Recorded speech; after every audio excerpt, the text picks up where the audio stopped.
Hello my dear students, कैसे हो आप सब। मैं लोकेश अग्रवाल अकाउंट्स पर ट्रिपल में एक बार फिर आपका स्वागत करता हूं। दोस्तों आज हम लोग बीकॉम फर्स्ट ईयर की जो बिजनेस स्टैटिस्टिक्स है उसमें आरबीडी की बुक फॉलो कर रहे हैं और उसके एग्जांपल्स को करते हुए आज एग्जांपल नंबर 17 पे चलते हैं। ये जेएनबीयू में आया हुआ सवाल है। यहाँ से एक नया टॉपिक, अब वैसे तो आपको मीन मोड तो वही है, मीन तो वही है जो आपने सीखा है, एक नई चीज़ जरूर सीखने को मिलेगी। आओ देखते हैं एग्जाम्पल नंबर 17। ठीक है, तो इस सवाल में क्या लिखा है मैं आपको बता दूं। Determine which of the town A और बी इज हेल्थियर। ये सवाल 2 बार जेएनबीयू में आ चुका है, 2012 में, 2014 में। सवाल में ये पूछा है कि हाँ बोलो। अच्छा हाँ, तो फिर 18 कर लेते हैं क्योंकि मेरे पास ये पुरानी बुक है। 18 कर लेते हैं एक बार, 17 बाद में देख लेंगे फिर। तो इस सवाल में ये पूछा गया है कि भाई कौन सा टाउन है जो हेल्थियर है। अब मीन नहीं पूछा सवाल में, कहते सर ये तो आउट ऑफ कोर्स आ गया, हेल्थियर तो कोई कोर्स में था ही नहीं टॉपिक ही, है ना। कह रहे ए और बी में से कौन सा हेल्थियर है ये बताओ। तो बेटा हेल्थियर कहां होगा, जहां के लोग कम मरते होंगे। इस सवाल में डाटा क्या दे रखा है, सवाल में 2 अलग अलग टाउन का, टाउन ए और टाउन बी का डाटा दे रखा है। टाउन ए में लिखा है कि यहाँ पे एज ग्रुप बना रखा है 0 से 15, 15 से 50 और 50 एंड अबव। फिर यहाँ पे पॉपुलेशन दे रखी है बेटा, पॉपुलेशन और डेथ्स दे रखी है कि कितनी पॉपुलेशन है और कितनी वहां पे डेथ हुई है। ठीक है, तो आपको क्या करना है बेटा, वहां पे डेथ रेट काउंट करना है सबसे पहले। तो जहां पे डेथ्स कम हो रही होंगी परसेंटेज में वहां पे हेल्थियर होगा। ठीक है, अच्छा और बस general death rate of town A निकाल दी है 15,000 इंटू 24। ठीक है,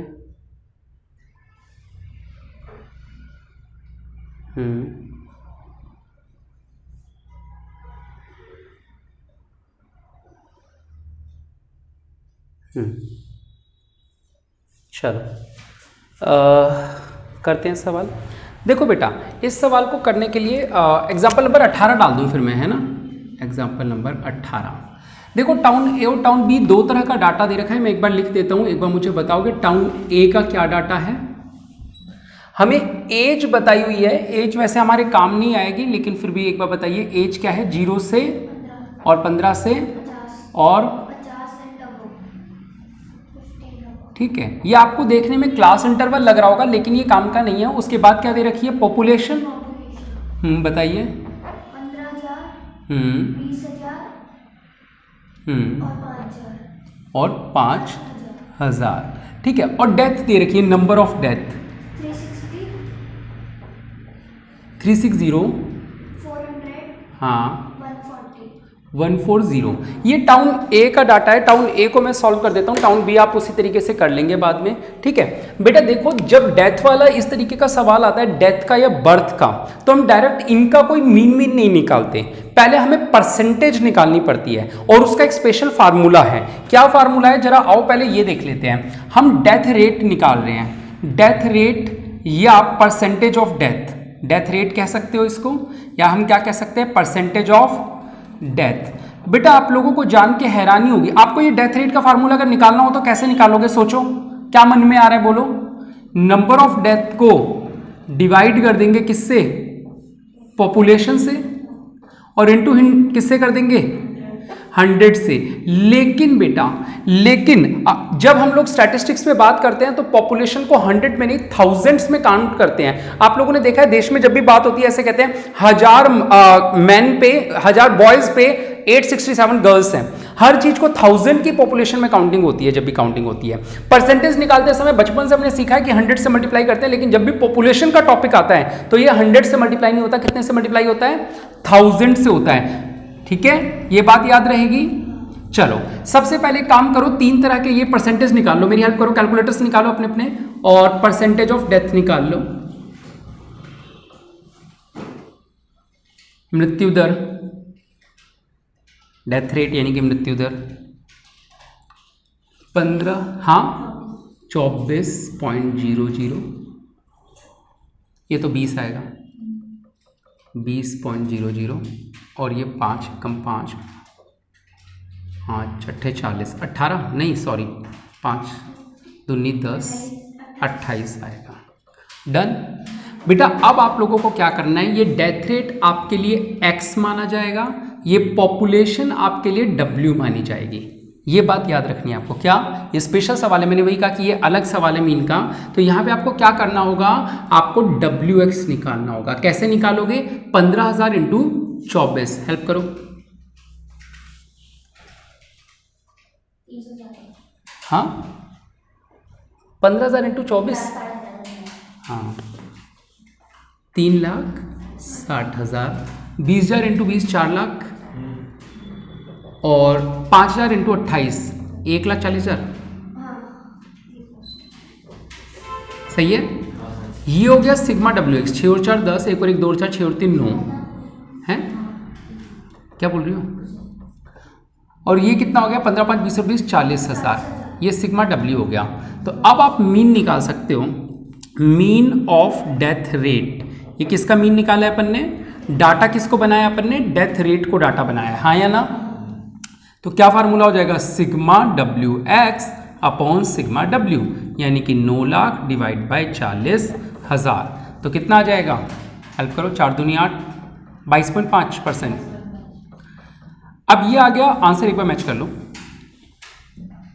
हाँ, अब ये आ गया टाउन ए का। सेम ऐसे ही आप टाउन बी का सॉल्व करोगे। मान लो टाउन बी का 24% आंसर आ रहा है, तो कौन सा हेल्दियर होगा, यही वाला होगा, क्योंकि जहां डेथ रेट कम है वो हमारा हेल्दियर होगा। तो बेटा इस सवाल को स्टार मार्क कर सकते हो। किस लिए, पहली बात तो ये कॉमन क्वेश्चन नहीं है, डिफरेंट है। क्यों, क्योंकि पहले आपको x तो पता लगाना है, और x क्या होता है, डेथ रेट होती है। और केवल इसी चैप्टर में नहीं, और भी चैप्टर में, या इसी में आएगी शायद डेथ रेट, आगे तो नहीं आएगी। इसी चैप्टर में 1-2 बार और भी आएगा डेथ रेट का। तो जब भी डेथ रेट के बारे में हो, तो पॉपुलेशन से जब भी किसी चीज को डिवाइड करते हैं तो मल्टीप्लाई किससे करते हैं, 1000 से करते हैं। ठीक है, तो एक तो ये आप लोगों को याद रखने वाली बात है। और ये हमारा x निकलेगा, और W किसको लेंगे, पॉपुलेशन को ले लेंगे, ठीक है, नंबर ऑफ पर्संस को। तो अब उसके बाद क्या हो जाएगा, WX से ये तो आप निकाल ही लोगे, बस आपको ये पता होना चाहिए कि पहला स्टेप क्या है। ठीक है, तो टाउन बी होमवर्क है आपके लिए, यहां लिख देता हूं ताकि बाद में बच्चे बोले ना कि होमवर्क क्या था। आ जाओ, एग्जाम्पल नंबर 18 हो गया ये हमारा। नेक्स्ट एक बार देखेंगे, लिखा है from the following figures determine which town is more healthy. अगला सवाल भी यही है, तो अगला सवाल में भी वही क्लास इंटरवल दे रखे हैं, वो यूजलेस हैं। और उसके बाद क्या दे रखा है, पॉपुलेशन दे रखी है, डेथ रेट ऑलरेडी दे रखी है बेटा। जब नेक्स्ट क्वेश्चन कर रहे हैं हम लोग, वहां आप अंडरलाइन कर दीजिए डेथ रेट, वहां आपको ये निकालने की जरूरत नहीं है, ये ऑलरेडी गिवन है, तो आप उसे एक्स लिख दीजिए। अब अगला सवाल तो ज्यादा आसान हो गया, क्योंकि आपको ये भी गिवन है, ये भी गिवन है, तो बस आपको तो सिग्मा WX करना है। पॉपुलेशन के ऊपर W लिख दीजिए, और डेथ रेट के ऊपर x लिख दीजिए, तो WX करके सॉल्व कर लोगे। तो नेक्स्ट क्वेश्चन भी मैं लिख देता हूं, एग्जांपल नंबर 19 होमवर्क है, ठीक है, सीधा सा उसमें लिख लीजिए, चाहे तो बुक के अंदर डेथ रेट x मानेंगे और पॉपुलेशन को W मानेंगे, तो उसमें तो और सॉल्व भी नहीं करना, ज्यादा आसान हो गया। चलो आगे, इसको है ना क्रूड डेथ रेट भी बोलते हैं, ये जो अपन निकाल रहे हैं ना आंसर, इस आंसर को क्रूड डेथ रेट भी बोलते हैं, ठीक है। लिख देता हूं, ये जो निकल रहा है इसको बोलते हैं क्रूड डेथ रेट। हाँ, क्रूड डेथ रेट। कहीं सवाल में ये आ जाए और फिर कहो सर ये आउट ऑफ कोर्स आ गया, है ना, क्रूड डेथ रेट CDR। चलो अब आगे चलते हैं, अगला क्वेश्चन है, below are given the results of certain examination conducted by 2 universities A and B। दो अलग अलग यूनिवर्सिटीज में पेपर हुए बेटा, A में और B में अलग अलग कोर्सेज में पेपर हुए, MSc MA MCOM इन सब में पेपर हुए BCom के अंदर। जो परसेंटेज रिजल्ट रहा बेटा, परसेंटेज रिजल्ट किसको बोलते हैं अपन लोग, कितने परसेंट लोग पास हुए। जैसे यहां पे लिखा है 80-65, 80 का मतलब है 80% बच्चे MSc के कोर्स में पास हुए, ठीक है, 65% बच्चे MA के कोर्स में पास हुए, इसका मतलब होता है परसेंटेज रिजल्ट का मीनिंग, ठीक है, कितने परसेंट लोग पास हुए। यूनिवर्सिटी A में एक और चीज बताई हुई है कि नंबर ऑफ कैंडिडेट्स अपीयर्ड, और अपीयर्ड वाला लिखा हुआ है इन थाउजेंड्स, ठीक है, यानी कितने बच्चे अपीयर हुए थे, 5 लिखा है, 5 के आगे 1000 है, यानी कि 5000 बच्चे अपीयर हुए, उनमें से पास कितने हुए, 80% लोग पास हुए, ठीक है। इसी तरह टाउन B के अंदर सेम कोर्स में MSc के अंदर 10,000 बच्चे अपीयर हुए, जिनमें से 70% बच्चे पास हुए। इस तरीके से एक डाटा दे रखा है। अब नीचे क्या लिखा हुआ है, calculate simple and weighted arithmetic mean. दो मीन निकालने हैं, एक सिंपल मीन और एक WX वाला weighted mean. Regarding examination results, which of the 2 universities has been given better results. देखो बेटा जब सिंपल रिजल्ट की बात आएगी, मैं यूनिवर्सिटी ए का सॉल्व कर दूं, एग्जाम्पल नंबर 20 कहाँ है, 19 है, अच्छा हाँ ठीक है, एग्जाम्पल नंबर 20 यूनिवर्सिटी ए की बात अगर मैं करूं,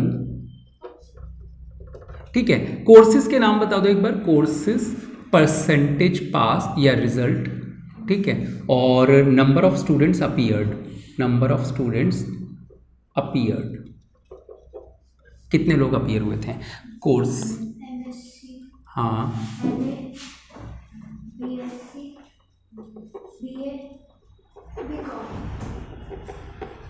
percentage result 80, 65, 70, 60, 75, number of students 5, 5000 लिख देता हूँ, हाँ 4, 16, 9, 9000 है, 10.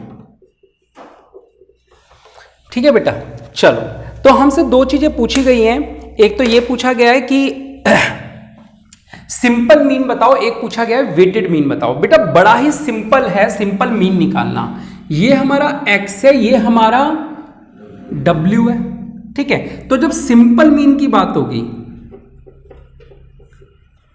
तो हम क्या करेंगे, मीन ऑफ x निकालेंगे, कैसे, sigma x upon n, sigma x upon n का मतलब 5 और 5 10, 1 और 8 9 और 6 15 और 7 22 और 6 28 और 7 35, कितने कोर्सेज थे, 1 2 3 4 5 तरह के कोर्सेज थे, यानी कि 70% बच्चे हर कोर्स में पास हो रहे हैं। ये था सिंपल मीन, मैच कर लो एक बार, सही है, सिंपल मीन नहीं सही है क्या, गलत निकाला है, हाँ सही है 70%, डन।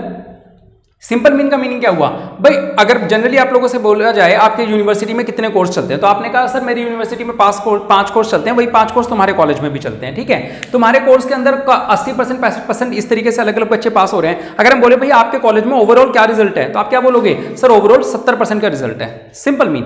और तुम भी क्या बोलोगे, हाँ सर मेरे यहाँ पे भी 70% का, दूसरे का आंसर भी बाई चांस 70 आ रहा है, ठीक है। लेकिन जब वेटेड मीन की आएगी, क्योंकि कई जगह क्या होता है बच्चे ज्यादा होते हैं और उन ज्यादा में अगर ज्यादा बच्चे पास हो रहे हैं तो मुश्किल है ना। कहीं पे बच्चे 5-5 थे और 5 बच्चों में 3 बच्चे पास हो गए तो कर मेरे 60% रिजल्ट बन गया, अरे 3 ही तो बच्चों पे मेहनत करनी थी, मतलब है ना, जहां 500 बच्चे हैं वहां ज्यादा मेहनत करनी है। तो वेटेड मीन, दूसरा क्या करना है अपन को, वेटेड मीन निकालना है। वेटेड मीन में क्या करेंगे, आपको तो सवाल सॉल्व करना है तो वैसे टेंशन नहीं है, sigma W x upon sigma W, concept नहीं भी आए समझ में तो क्या है, वेटेड मीन निकालना है तो वेट से मल्टीप्लाई कर दो, और ये रहा आपका वेट, क्या कर दोगे, डब्ल्यू एक्स, हेल्प करोगे मेरी, 8 पंजे 40, कितना हो जाएगा, 400 और लाख, ठीक है, 4 पंजे 20, हाँ से लेके 2 4 24 और 2 26, 2,60,000 और 0 6 7 7 6 42, हाँ से लेके 4 7 कम 7 4 11 11 20 और 6 9 54, 5,40,000 और 7.5 लाख, है ना, आ रहा है समझ, 000 5 4 नोट 2 11 और 6 17, 1 और 7 8 और 5 13 और 1 14 और 2 16 और 4 20, 2 और 1 3, 30,70,000 और W का टोटल 5 और 4 9 6 15 और 9 24, हासिल की 2 2 और 1 2 और 4 44,000, सही है। तो करो मेरी, 30,70,000 को डिवाइड कर दो 44,000 से, 70,000 छोड़ दो, 8 4 5 17, सही है।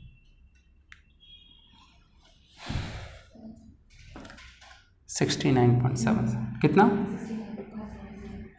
ये आंसर आ गया आपका, यानी कि ऑलमोस्ट लगभग वही है, वेटेड मीन भी अलग भी हो सकता था ये, ठीक है, ऑलमोस्ट वैसे 70% ही बन रहा है, ये कुछ भी आ सकता था आंसर, डन। तो आप इसी तरह यूनिवर्सिटी बी का होमवर्क में कर लोगे, यूनिवर्सिटी बी होमवर्क है।